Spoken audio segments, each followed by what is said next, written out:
Hello students, this is Suraj Rasar here. So in previous session, okay, I had explained you about how does the GSM works or how does the GPRS works. In more depth also, even though I had considered some sort of examples also to explain it in a more depth, like how the SMS is delivered through GPRS, how the voice call is made, or how does the internet works in short, how the user can search for information through internet using GPRS. So some sort of information we have already seen in previous lecture. So today I'll try to explain you about how does the 3G works. I'll try to consider some real-time examples also, and in parallel in actual way what is UMTS also I'll try to explain it.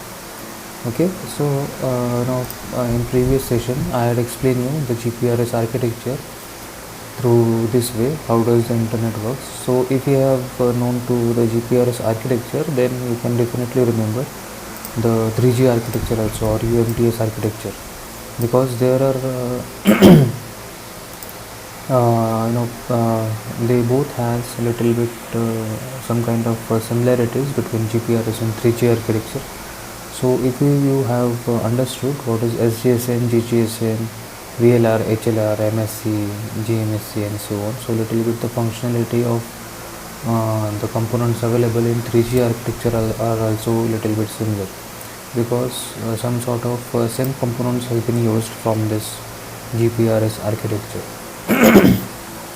And remember one more thing, that same steps will be repeated even though in 3G also this user registration process will be happening, and based on that only that end user will have access to the network. It might be 3G, it might be 4G, it might be GPRS and so on. Also we already seen that what is the required parameters, okay, which should be passed while delivering the connection request through this BTS or through wireless session available to the internet service provider basically. Okay, so if you have understood this GPRS architecture in more depth or in very well, so you can definitely understand the next architecture, that is 3G architecture or UMTS architecture. So let's start with the 3G architecture. Okay, so first of all let me draw here the desired diagram for 3G architecture, and then I'll continue with the current session. Just wait for a moment. Now let me draw first of all the diagram of 3G architecture. So this is 3G architecture. Okay, so if you try to compare the previous GPRS architecture, you will find little bit the components are same, like SGSN, GGSN. Okay, so just try to compare, like here you will find MS is here, GMS is there, also it has this HLR, PLR, EUC, GGSN and so on. Okay, and even though the outside network connected through two different routes, okay, that is obviously we already learned by learning GPRS how it is divided into the data network based network, that is the packet database network, and next one is your voice call or telephonic network. So in similar manner here also ISDN and PSDN are connected through this upper part, and through lower part the packet database network is connected.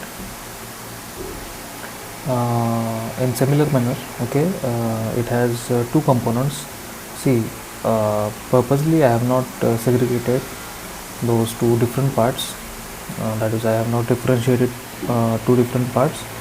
Okay, so this this square denotes the core network part, where again some part of this is divided into UTRAN.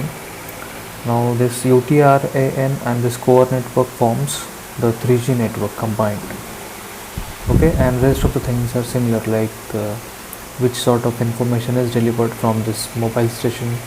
Okay, in some cases this mobile station or mobile node is called as the mobile node. Instead of mobile station, you can call it as a mobile node also.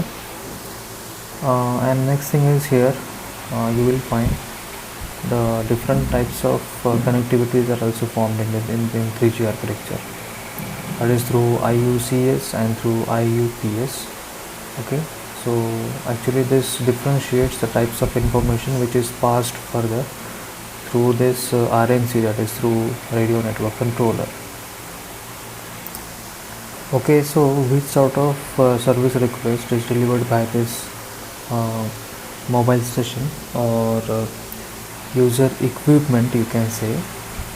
So based on that, the RNC will understand which sort of information is delivered by that user and where it has to be delivered. Okay, so let's start with the 3G's architecture's explanation part. So obviously, I have already explained you in previous sessions that how does the information, or it might be the connection request, first of all delivered through this eNode B. Okay, now since this is the connection request part, so first of all the end user has to be verified. In short, what is the meaning is, in short, we have already learned that, okay, this is in short your internet service provider. This architecture is a part of, in short, your internet service provider. So when this mobile device is turned on, okay, so the connection request will be delivered through this eNode B. eNode B is, in short, see, in previous case we had called it as a wireless station. Okay, so in this case also, in this architecture also, it is in short wireless station itself, but it is called as node B in short. So it has some differences, so in configuration part. Like in previous case, the previous wireless station was not able to support huge data exchange within a prescribed time, but this wireless station can support the number of users can share their information through this through this node B wireless station in a better way than the previous one. It supports the packet receiving the packet based information also in a very fast manner as compared to the previous wireless station, which was just only capable to manage or handle the voice based data in an accurate way. But it is upgraded in this 3G's wireless station, okay, who can handle or manage the packet based data or internet based data as well as the voice based data also in a better way. So its configuration part is upgraded, its bandwidth, its capacity to manage data and so on. So this sort of information is upgraded in this node B. So in short, you can remember it as one kind of wireless station node, or you can consider it as one sort of 3G based wireless station also. Now next one is this IUCS. Okay, so basically this name is given with respect to the which kind of data is delivered by this end user through this wireless station. So basically this IUCS stands for, this is interface of user for circuit switching data, and in some cases it can be packet switching data also. So whatever the data is received by this RNC, okay, RNC is radio network controller, who manages multiple wireless stations, as in previous case this BSC, okay, is responsible to manage multiple BTSs. So in similar case here, in this RNC is responsible to manage multiple wireless stations or node Bs, you can say. This B doesn't have any full form. This is just, as you can consider it as a base station, or in that way you can consider its full form. But in 3G's architecture, it doesn't have any full form. You can call it as just only node B. Okay, so basically two types of information is requested by the end user. Okay, first thing is the voice based data, and next one can be the packet based data, remember. So based on that, this RNC will segregate or distribute the data accordingly. It will understand by reading that data which sort of information is received, okay, whether it is voice based data or whether it is packet based data, and based on that the names to those respective planes in the sense the connections are given. So radio network controller will try to divide the data accordingly, and it will try to divide the type of data which is received. This is first functionality, and another functionality of this radio network controller is it is responsible to manage multiple e-nodes, not e-nodes, just only can call it as a nodes only, okay, because e-nodes are upgraded in 4G, okay, and this we are looking right now, we are learning the 3G only. So if the multiple wireless stations are connected to this RNC, so this RNC is responsible to manage rest of the nodes. Okay, you have already known to this theory, how does the one component of technology based architecture is responsible to manage multiple wireless stations. Okay, next thing here is the MSC, okay, that is mobile switching center. So we already learned what is the role of this mobile switching center is. So we were looking at the example, like suppose right now this mobile station or user equipment is turned on, okay, so obviously first of all it will look for the registered network, okay, so the request will be delivered through this wireless station to the RNC will understand that since this is the first time request generated by the end user, so it should be forwarded to the mobile switching center. Then again further this mobile switching center will forward this request to this section. You can see it includes HLR, EIR, AUC, VLR and so on. So this through MSC basically, that is mobile switching center, okay, and through HLR, first of all the user details will be verified, as we already learned that the request includes some sort of information, okay, so it might be SIM based information, it might be your MSISDN based information, it might be your IMEI based information and some payload too.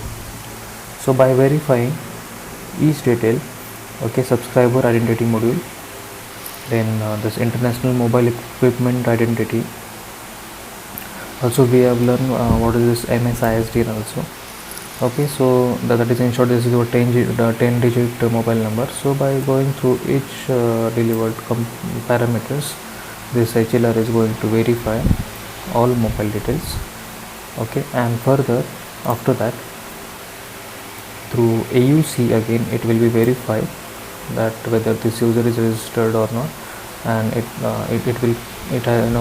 will try to pass through a number of steps, and after that this user will be verified at the end, okay.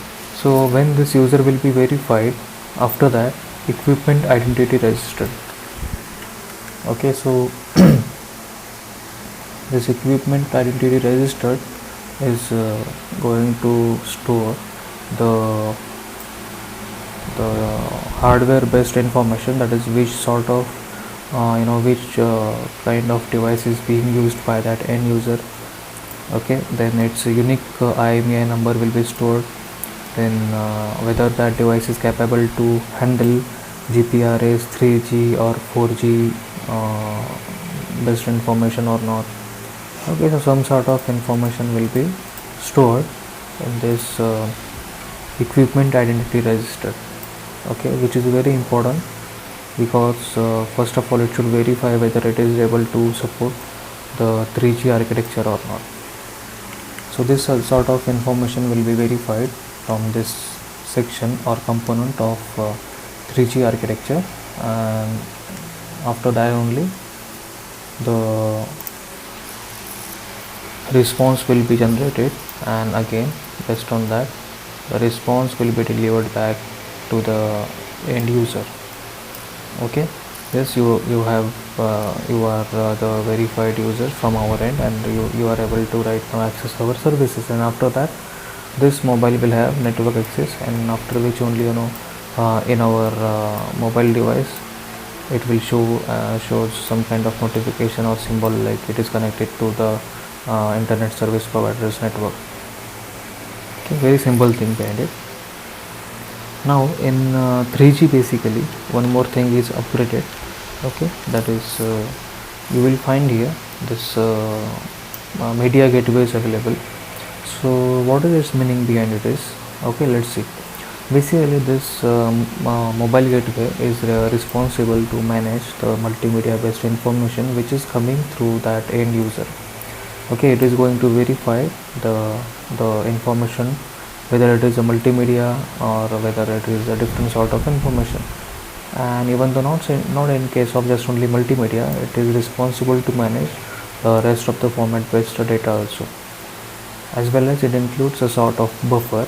Okay, so that the information can be exchanged between this end user and another end user who is connected across the network.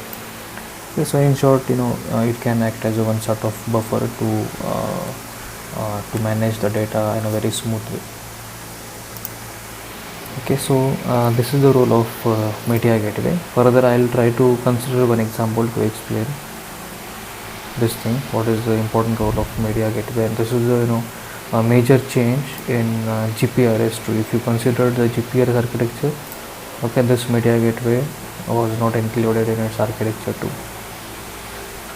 And obviously next one is gateway mobile switching center, who acts as the kind of interface between the ISP's architecture and the outside voice based data, or you can consider it as telephonic data, that is like your voice calling and so on. So this is the role of GMSC. So the external devices or the another interacting devices will try to interact through this GNSC only with your 3G architecture, and further only the information will be passed to the another that is our end user. So this is the flow. Okay, so GMS is also very important component in this case, who interacts with the outside network based on the voice based data. Now here you can see SGSN and GGSN. Okay, so both are similar cases components. If you consider this architecture, that is GPRS architecture, okay, it plays same role as we have already seen what is the role of SGSN and GGSN. Okay, so you will find here two extra components are added to this architecture, that is CG and BG, that is charging gateway and border gateway. So this serving GPRS support node manages the sessions or the charges or whatever the services being used by that end user. Okay, like what is the current status of internet based usage. So some sort of information is managed by this charging gateway. I'll consider the respective examples to understand the role of each component. Okay, so just try to remind what we have seen while learning GPRS about the serving GPRS support node and this gateway GPRS support node. Okay, obviously we already learned the GGSN is in short the gateway who interacts with the outside network. Okay, so network can be basically not this is the voice based data, so but it is purely internet based network. Okay, which we called it as a public network or public internet. Okay, so this is the role of GGSN. I think I had to explain you what is the role of GGSN, SGSN in previous architecture. Just try to go through that. Still today also I am going to consider the real-time example to explain the role of each component in more depth. So now let's consider first of all this user wish to make a voice call. Okay, so by assuming that first of all you have understood which sort of information is passed in a first attempt, to have network access to the respective internet service provider, and what are the steps, okay, those needs to be followed. Okay, so first thing is you should remember which sort of parameters are passed, and you should know what are the steps, okay, the user has to follow before proceeding to access services of that particular internet service provider.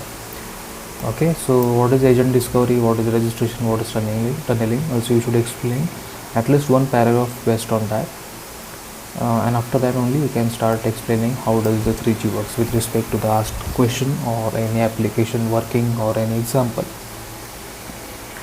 Okay, so totally you have to explain three major paragraphs, that is three major points: the parameters used for connection purpose, for network access purpose, okay, then how does the connection is being accessed through the n number of steps, that is 3 steps, and third thing you can explain its architecture in more depth. Okay, so let's start with each component. Okay, so I'm going to assume that you have understood already first two steps, because in so many my video sessions I have already explained you those steps in more depth. So by assuming that the device is connected to the network first of all, okay, so for your third point, as I had mentioned, okay, all points are almost related to the how does the user is going to use the services subscribed under the internet service provider network, okay, ISP. So this third point is based on the services only, always remember, because you have already done your first step and second step. Okay, so basically services are very simple thing. I had already explained you too in previous case also. You can consider for understanding purpose, okay, like your calling or your voice calling is one sort of services. Now SMS is one sort of services, and using internet is one sort of service under your ISP's network. Okay, so I hope you have already, and there are other services too. Okay, so you can mention within your theory part also. Okay, so in 3G what is upgraded is, by using your calling facility itself you can make video call too. Okay, so this is upgraded in 3G, which was not even available in the GPRS in a pure way. Okay, it is fine that some CDMS was able to provide this video based services also through their network using this voice over IP or using a normal calling facility too, but it was different. Okay, we are just only talking about the GSM based technology, or a pure third generation based technology. So even though if you compare 3G with 4G, okay, it's not like this video facility is first of all upgraded in GPRS only. So this voice calling is also very important. Okay, so those are some sort of services comes under 3G. So as I had mentioned you that you should explain the third major point with respect to the services, okay, and especially with respect to the mentioned services here recently by me, like you are calling, SMS and internet based services. Okay, now suppose if you wish to explain like how does the calling happens in 3G architecture, then the flow will be, okay, so the calling based information will be passed through this node B, this IUC. When it will be received by radio network controller, it will understand that since this is the information based on voice call only, so it will be passed further to the MSC. Okay, so in this case again, this media gateway also interact with this sort of information, since the audio sort of information is coming through the end user, so this will be interactive, Okay, now consider, say, this sort of information may not be supportive. See, like, in our normal systems, if some different format based data is coming, okay, and which may not be supportive by another middle system, so that middle system will try to convert this not understandable data into the understandable format, and it will try to proceed or forward this data. So same sort of role will be done by this media gateway. So it will try to manage the data, okay, it will try to convert that data into the desired format too, okay, and it will try to manage audio data also, as well as media video or multimedia based data also. So after that,